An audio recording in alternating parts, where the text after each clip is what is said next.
Shalom, selamat malam Bapak Ibu dan Saudara. Saya mengucapkan selamat Paskah. Tuhan Yesus Allah kita yang baik sudah bangkit dari kematian dan hari ini kita peringati, kita rayakan bersama-sama. Saya percaya dalam situasi yang seperti ini, biasanya kita memperingati atau merayakan Paskah dengan sangat meriah dan didahului dengan peringatan Jumat Agung.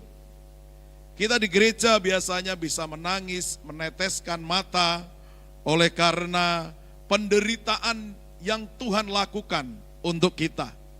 Tetapi kali ini dalam suasana yang seperti ini, kita akan tetap mengambil esensi daripada Paskah itu sendiri buat kita sebagai orang percaya. Itulah sebabnya sebelumnya saya akan sampaikan firman Tuhan tentang kuasa kebangkitan Kristus. Kita akan membaca firman Tuhan dari 1 Korintus pasal 15 ayat yang ketiga sampai ayat yang keenam. 1 Korintus pasal 15 ayat 3 sampai ayat yang keenam. Sebab yang sangat penting telah kusampaikan kepadamu, yaitu apa yang telah kuterima sendiri, ialah bahwa Kristus telah mati karena dosa-dosa kita, sesuai dengan kitab suci. Bahwa ia telah dikuburkan, dan bahwa ia telah dibangkitkan pada hari yang ketiga, sesuai dengan kitab suci. Bahwa ia telah menampakkan diri kepada Kefas dan kemudian kepada ke-12 muridnya. Sesudah itu ia menampakkan diri kepada lebih dari 500 saudara sekaligus. Kebanyakan dari mereka masih hidup sampai sekarang, tetapi beberapa di antaranya telah meninggal. Nah, Bapak, Ibu, dan Saudara yang saya kasihi, kebenaran tentang kebangkitan Yesus bagi orang-orang Saduki, yaitu suatu golongan para pemimpin orang-orang Yahudi yang terdiri dari para imam. Mereka mendasarkan pengajarannya itu dari kitab Taurat. Jadi mulai dari kitab Kejadian, kitab Keluaran, kitab Imamat, kitab Bilangan, dan kitab Ulangan. Tetapi orang-orang ini tidak yakin akan adanya kebangkitan dari orang mati. Mereka juga tidak percaya akan adanya malaikat, tetapi mereka lebih memurnikan ajaran Taurat itu dengan tidak mencampur adukkan dengan tradisi-tradisi Yahudi yang ada. Walaupun mereka sangat terbuka terhadap budaya orang-orang Yunani. Tetapi saudara tahu, walaupun orang-orang ini gak percaya akan kebangkitan Yesus, buat kita orang percaya, peristiwa kebangkitan Yesus memiliki makna yang sangat besar, memiliki arti yang sangat baik, memiliki kekuatan dan energi. Nah, inilah yang akan kita pelajari hari ini. Kenapa Yesus bangkit? Dia membuktikan bahwa Yesus itu hidup. Kenapa dia bangkit? Dia membuktikan bahwa Yesus itu ada. Dia berbeda dengan orang-orang yang lain. Dia mengalami sesuatu yang berbeda. Dia bukan hanya mengalami bangun dari tidur, tetapi dia benar-benar bangkit dari kubur. Dia sudah bangkit dari kubur. Dia menang atas alam maut.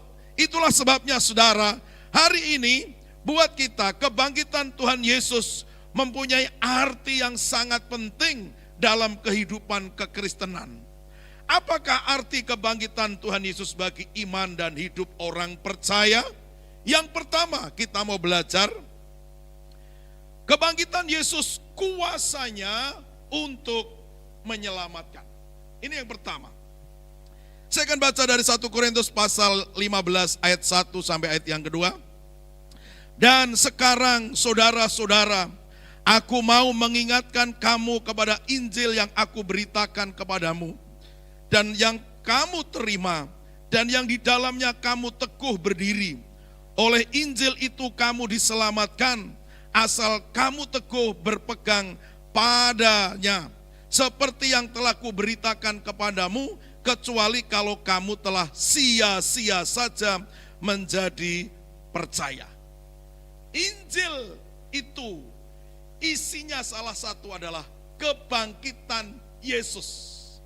Jadi kalau Injil tidak ada kebangkitan Yesus, itu bukan Injil. Apa Injil itu? Itu artinya adalah euangelion, kabar baik. Kabar baik tentang apa? Kabar baik tentang keselamatan jiwa. Itulah sebabnya saudara, kalau hari-hari ini kita melihat bahwa orang sedang merindukan mencapai sebuah keselamatan, maka Injil menawarkan melalui kebangkitan Tuhan Yesus, orang diselamatkan, orang dimenangkan dari alam maut, orang dimenangkan dari kuasa si jahat. Kenapa? Karena Injil itu memberikan kekuatan yang sangat besar. Saudara, saya mau baca dari Roma pasal 1 ayat 16 sampai ayat 17. Sebab aku mempunyai keyakinan yang kokoh dalam Injil, karena Injil adalah kekuatan Allah yang menyelamatkan setiap orang yang percaya, pertama-tama orang Yahudi, tetapi juga orang Yunani. Sebab di dalamnya nyata kebenaran Allah yang bertolak dari iman dan memimpin kepada iman, seperti ada tertulis, orang benar akan hidup oleh iman. Saudara, orang benar akan hidup oleh iman. Jadi ada satu garis lurus di mana kebangkitan Yesus itu merupakan kekuatan yang sangat besar yang tertulis dalam kitab Injil. Dan Injil itu adalah kekuatan Allah. Melalui Injil itu orang diselamatkan. Melalui Injil itu orang akan menemukan makna hidup yang sesungguhnya. Melalui Injil itu orang akan diberkati dengan luar biasa. Melalui Injil itu orang akan menemukan jaminan. Melalui Injil itu orang akan menemukan hidup yang kekal. Karena di dalamnya ada peristiwa yang luar biasa, yaitu kebangkitan Tuhan Yesus. 1 Korintus 6 ayat yang ke-20 dikatakan, sebab kamu telah dibeli dan harganya telah lunas dibayar. Karena itu muliakanlah Allah dengan tubuhmu. Pada masa masa perjanjian lama, perdagangan budak itu terjadi di pasar di mana-mana. Orang bisa dibeli, kemudian dijual, ya. Setelah itu akan dijadikan budak di keluarganya. Orang yang sudah menjadi budak itu tidak akan memiliki hak lagi atas dirinya. Tergantung daripada tuannya ini. Dia mau memperlakukan apa saja terhadap budaknya, itu sah-sah saja. Tidak ada undang-undang yang melindungi. Karena nasib budak ini hampir sama seperti seekor binatang. Nah, saudara tahu, saya dan saudara itu dahulu menjadi budaknya iblis. Saya dan saudara dahulu itu menjadi budaknya dosa. Saya dan saudara dahulu itu menjadi budaknya kejahatan. Kita terpenjara di situ, kita diperdaya di situ, kita diperlakukan dengan sangat menderita di situ. Itulah sebabnya saudara, perbudakan yang dibuat oleh iblis ini tidak bisa kita lepas dari situ, kecuali hanya satu, ketika Tuhan Yesus disalibkan, ya, darahnya itu saudara menebus setiap kita semua. Itulah sebabnya Paulus berkata, tidak tahukah kamu bahwa tubuhmu itu adalah bait Roh Kudus. Sekarang kita tidak lagi diperbudak oleh iblis. Sekarang kita tidak lagi diperbudak oleh kejahatan. Sekarang kita tidak lagi diperbudak oleh dosa. Karena apa? kita sudah menjadi bait, rumah daripada Roh Allah itu sendiri. Itu akibat keselamatan yang kita terima daripada Tuhan. Yang kedua, saudara, kita belajar sesuatu. Apa kuasa Tuhan itu yang kedua? Kuasa Tuhan yang kedua adalah untuk mengampuni dosa kita. Yang kedua, kuasa Tuhan itu adalah untuk mengampuni dosa kita. Ya, 1 Korintus 15 ayat 3 dan keempat. Sebab yang sangat penting telah kusampaikan kepadamu, yaitu apa yang telah kuterima sendiri, ialah bahwa Kristus telah mati karena dosa-dosa kita, sesuai dengan kitab suci, bahwa ia telah dikuburkan, dan bahwa ia telah dibangkitkan pada hari yang ketiga, sesuai dengan kitab suci. Saudara, ketika Yesus mati, 3 hari dia ada di neraka. Tetapi ketika dia ada di neraka, saudara, yang pertama, dia mengunci jurang maut itu untuk orang percaya. Artinya apa? Sengat daripada maut itu tidak ada lagi. Bukan jatah kita tinggal di neraka. Artinya apa? Alam maut dikalahkan oleh Tuhan. Yang kedua, saudara, Lucifer itu dikalahkan oleh Tuhan Yesus. Sehingga apa? Lucifer tidak berdaya melawan Tuhan Yesus. Yang ketiga, Tuhan itu mengalahkan dosa. Ketika dia bangkit, membuktikan bahwa dirinya itu tidak lagi bisa ditahan di neraka. Dia di neraka bukan menerima hukuman, tetapi menghancurkan kekuatan kutuk, menghancurkan kekuatan setan, menghancurkan kekuatan neraka, dan dia menghancurkan kuasa dosa. Itulah sebabnya, saudara, kita sekarang sudah menang atas dosa-dosa itu. Sepanjang kita hidup di dunia, sejak ada kita di dalam kandungan ibu kita, sampai hari ini, bahkan ketika nanti kita akan dipanggil Tuhan, dosa itu sudah ditebus oleh Tuhan, saudara. Mungkin ada pertanyaan, Pak, tetapi kan kita masih bisa berbuat dosa. Kalau kita berbuat dosa hari ini, maka kita harus minta ampun sama Tuhan. Dan pengampunan dosa itu akan terus terjadi dalam kehidupan kita. Sepanjang kita setia kepada Tuhan, maka kita akan dibebaskan dari dosa itu. Kenapa? Karena terjadi pertukaran. Inilah yang disebut pertukaran. Ketika Yesus ada di kayu salib itu, Yesus menanggung hukum walaupun dia tidak berdosa. Supaya apa? Supaya kita diampuni. Yesus disakiti supaya kita disembuhkan. Yesus dijadikan dosa oleh dosa kita supaya kita dijadikan benar oleh kebenarannya. Yesus menjalani kematian bagi kita supaya kita menerima kehidupannya. Yesus mengalami kemiskinan kita supaya kita menikmati kelimpahannya. Yesus menanggung rasa malu kita supaya kita menerima kemuliaannya. Yesus menanggung ketertolakan kita supaya kita diterima oleh Bapa. Yesus menjadi suatu kutuk supaya kita menerima berkat. Saudara lihat ini. Terjadi sebuah pertukaran. Apa yang jelek atas kita, apa yang kotor atas kita, apa yang menjadi kutuk atas kita, apa yang menjadi ketakutan atas kita, apa yang menjadi beban kita, saudara, semua sudah diselesaikan oleh Tuhan. Dia menggantikan kita.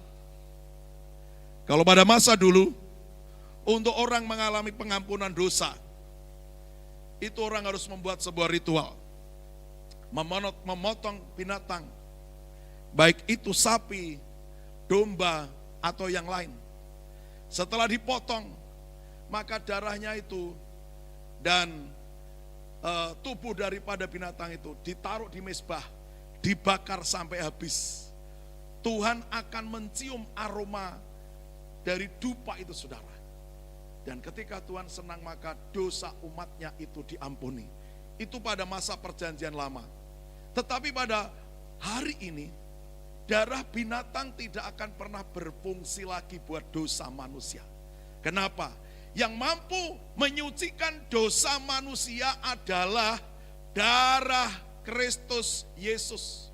Darah itu darah yang kudus. Kenapa? Karena darah itu keluar dari tubuhnya Yesus. Dari tubuh orang yang tidak punya cacat, tidak punya dosa, tidak punya kejahatan setitik pun. Itulah sebabnya setiap kali darah Yesus diproklamasikan, iblis sangat takut. Ketika darah Yesus diproklamasikan, iblis akan lari. Ini juga yang terjadi atas kita. Ketika kita minta ampun kepada Tuhan, maka kuasa darah itu kembali membasuh kita. Kuasa darah Tuhan itu membasuh pikiran kita, membasuh hati kita, membasuh seluruh hidup kita, sehingga kita kembali suci seperti bayi yang baru lahir.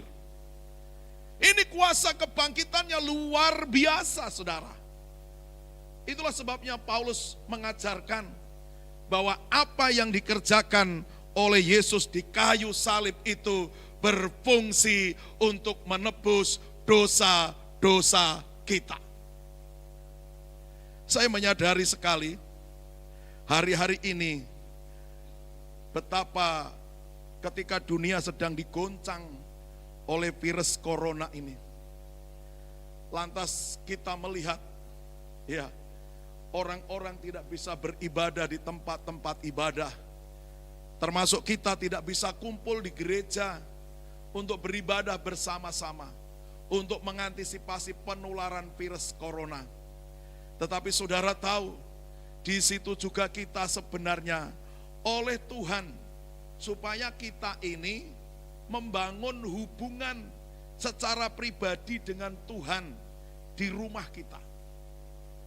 Kita menyadari betapa kita ini sudah bersalah. Kita sudah berdosa. Kita sudah jahat. Mungkin di mata Tuhan kita ini kelihatan kelam dan hitam. Saudara, pada masa Paskah ini, pada masa kebangkitan ini, kita kembali diingatkan bahwa Yesus itu dengan kuasa kebangkitannya sanggup membebaskan dosa kita, sehingga kita menjadi baru, menjadi indah, menjadi segambar dengan Yesus, menjadi segambar dengan Allah. Artinya apa? Ada karakter ilahi dalam diri kita, ada kuasa yang menaungi kita, ada kuasa yang membebaskan kita, sehingga kita disebut anak-anak Allah. Ini penting sekali, saudara. Saya berdoa kita semua akan menyadari hal ini. Dimanapun kita berada, kita menikmati sebuah perubahan hidup dari manusia lama menjadi manusia baru. Dari orang-orang yang tadinya diperbudak oleh kejahatan, tetapi yang keluar dari hidup kita hari ini adalah perbuatan yang benar dan baik. Yang dulu kita ini selalu menyimpan sakit hati, menyimpan dendam, menyimpan kekecewaan. Hari ini kita dibebaskan, kita dilepaskan. Kita tidak boleh lagi menyimpan itu. Itu bukan cara hidup kita, itu bukan karakter kita, itu bukan milik kita. Apa yang baik, apa yang benar, apa yang sedap didengar, apa yang disebut kebajikan, pikirkanlah itu. Kepada siapa saja, bukan hanya kepada anggota gereja kita. Itu wajib, harus saling bahu-membahu. Kepada anggota gereja orang lain, walaupun berbeda merek, harus saling mengasihi. Bahkan kepada semua orang yang ada di dunia ini, kita tidak boleh menyimpan dendam atau emosi. Kasih itu, saudara, akan memberikan kepada kita penyatuan. Yang ketiga, apa kuasa kebangkitan Tuhan? Yang pertama, kuasa kebangkitan Tuhan adalah untuk menyelamatkan. Yang kedua, kuasa kebangkitan Tuhan adalah untuk menebus dosa. Yang ketiga, kuasa kebangkitan Tuhan adalah mengubahkan. Ini penting sekali. Dalam 1 Korintus 15 ayat 9 sampai 10. Karena aku adalah yang paling hina dari semua rasul, sebab aku telah menganiaya jemaat Allah. Tetapi karena kasih karunia, aku adalah sebagaimana aku ada sekarang. dan kasih karunia yang dianugerahkannya kepadaku tidak sia-sia. Sebaliknya, aku telah bekerja lebih keras daripada mereka semua, tetapi bukannya aku, melainkan kasih karunia Allah yang menyertai aku. Saudara-saudara yang saya kasihi, Paulus ini menceritakan dirinya. Sebelum dia bertobat, namanya Saulus. Waktu namanya Saulus, dia seorang tokoh orang Yahudi, tokoh agama Yudaisme. Dia adalah salah satu bagian Sanherib, para imam besar, saudara. Tetapi saudara tahu, Saulus ini juga orang yang suka menganiaya anak Tuhan. Saulus ini suka menganiaya, memenjarakan, bahkan membunuh orang-orang Kristen pada jemaat yang mula-mula. Tetapi yang luar biasa dalam perjalanannya ketika dia mau menganiaya jauh lebih lagi kepada orang-orang Kristen. Di tengah jalan, Saulus ini dijumpai oleh Tuhan Yesus. Ini peristiwa yang luar biasa. Inilah titik balik dari kehidupan Saulus. Dia menjadi buta. Dan dia bertanya ketika ada cahaya di depannya, siapakah engkau? Kemudian Yesus berkata, aku adalah Yesus yang engkau aniaya. Saudara-saudara, hari itu terjadi perubahan dalam kehidupan Saulus. Menjadi seorang Paulus. Saudara, perubahan apa? Dia menjadi seorang pelayan Tuhan. Dia bahkan bekerja lebih keras dibanding orang-orang lain, dibanding para murid yang lain. Dia melakukan sesuatu yang lebih luar biasa. Saudara, dia bukan hanya bertobat, tetapi ada efek yang lebih luar biasa, yaitu dia melayani. Dia berkata, apa yang dahulu aku anggap sebagai kebanggaan, tetapi sekarang sudah menjadi sampah. Ternyata hidup keagamawiannya dulu itu yang menjadikan orang menghormati dia, orang takut akan dia, pemerintah pun menyetujui setiap keputusannya. Tetapi ketika dia percaya kepada Yesus, apa yang luar biasa menurut penilaian orang sekarang menjadi sampah. Anda dan saya, kebanggaannya bukan hanya di jabatan. Kebanggaan kita bukan hanya di kesuksesan. Kebanggaan kita bukan hanya di harta benda. Kebanggaan kita bukan karena HP kita bagus. Kebanggaan kita bukan karena mobil kita bagus. Kebanggaan kita bukan karena rumah kita bagus. Tetapi saudara tahu, kita harus meneladani dengan apa yang terjadi atas Paulus. Dulu yang aku anggap menjadi sebuah kebanggaan, sekarang menjadi sampah. Artinya apa? Prioritas hidup orang percaya itu, kebanggaannya hanya kepada Allah kita. Dia yang memberi jaminan hidup luar biasa dalam hidup kita. Oleh sebab itu harus terjadi perubahan mentalitas. Perubahannya seperti apa? Yang pertama saudara, perubahan mentalitas kita dulu, waktu kita masih belum percaya Tuhan, kita seperti orang miskin. Yang pertama, berputar-putar pada masa lalu. Tetapi setelah kita berubah, kita menjadi orang yang berorientasi hidup ke depan. Dulu takut tertinggal, tetapi sekarang punya prinsip yang kuat. Dulu merasa orang kaya itu jahat, sekarang senang melihat orang lain sukses. Dulu terus protes dan tidak pernah puas, tapi sekarang menjadi orang yang semangat menghadapi tantangan. Dulu tidak mau belajar, tetapi sekarang punya semangat untuk belajar. Dulu takut berinvestasi, sekarang senang dan berani berinvestasi. Dulu menunggu bantuan, sekarang berani mengambil keputusan.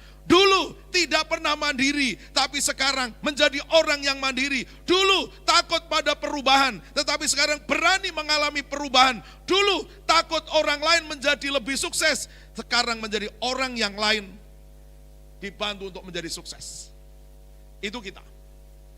Saya percaya kuasa kebangkitan memampukan kita memaksimalkan kita, memberi kita kesanggupan agar bisa memiliki kehidupan yang lebih baik. Saudara-saudara, kita harus meningkatkan talenta yang ada pada diri kita. Yang satu itu jangan disimpan, tapi harus dijadikan dua. Yang dua itu menjadi empat, yang empat itu menjadi 8, begitu seterusnya. Mungkin kita hanya punya kekuatan kecil, kita memang orang biasa, kita orang sederhana, mungkin kita orang yang tidak punya banyak kemegahan, tetapi Allah kita itu Allah yang luar biasa. Apa yang dianggap biasa, ketika Allah yang luar biasa bekerja dalam diri kita, maka saudara tahu, kita akan dibuat Tuhan dengan hasil kerja yang luar biasa. Tingkatkan kapasitas kita, mampukan kita, supaya kita berubah. Orang akan melihat perubahan terjadi dalam diri kita. Orang melihat kita dahulu, orang biasa. Tetapi ketika kita bersama dengan Tuhan, akan diubah menjadi orang luar biasa. Ini penting sekali saudara. Jangan pernah putus asa. Hari ini pemerintah mengumumkan dari Departemen Tenaga Kerja ada 1.400.000 orang dirumahkan. Itu tidak enak memang. Itu menyedihkan. Di masa-masa seperti ini, dampak dari virus corona itu membuat para pekerja harus terpaksa dirumahkan. Tapi puji Tuhan, pemerintah punya tanggung jawab untuk menindaklanjuti, saudara. Itu sangat baik. Tetapi namanya orang kena PHK, pasti itu tidak nyaman. Percayalah, justru di saat-saat seperti ini, kita mungkin drop, kita mungkin hampir tidak berdaya. Ada satu pribadi yang akan memampukan kita, saudara. Yang akan mengangkat kita. Siapa itu? Tuhan Yesus. Saudara, mungkin hari ini kita mengalami ketakutan luar biasa. Mau keluar rumah takut. Mau pergi ke suatu tempat takut. Orang-orang yang ada di luar kota tidak bisa mudik. Ya, saudara tahu. Karena situasi, kita harus taat kepada pemerintah itu pasti. Tetapi rasa takut itu saudara, pada masa peristiwa Paskah ini, mari kita jadikan satu waktu untuk kita mengalami pemulihan, kita dibangkitkan, kita dimenangkan, kita dijamah Tuhan, sehingga semua ketakutan kita diubah menjadi kebahagiaan yang luar biasa. Masih ada Tuhan yang luar biasa, masih ada Tuhan yang menciptakan langit dan bumi, masih ada Tuhan yang membuat sungai Yordan kering, masih ada Tuhan yang membuat laut berau kering, masih ada Tuhan yang memelihara orang Israel selama 40 tahun di padang gurun, diberi makan dan minum secara kenyang. Masih ada Tuhan yang sanggup memberi kemenangan kepada Yosua ketika mengalahkan orang-orang Kanaan 31 negara, 31 raja dikalahkan. Masih ada Tuhan yang sanggup memberikan makan kepada Nabi Elia melalui seekor burung gagak. Masa-masa seperti ini, kuasa dulu yang pernah terjadi atas orang-orang benar, kuasa yang dulu pernah terjadi atas hamba-hamba Tuhan, itu terjadi atas setiap kita juga pada hari ini. Amin. Ini penting sekali Bapak Ibu. Mari bangkitkan diri kita. Kita mau katakan, aku sudah menang dalam peperangan ini. Aku disebut sebagai orang yang lebih daripada pemenang. Tuhan Yesus memberkati kita semua. Amin.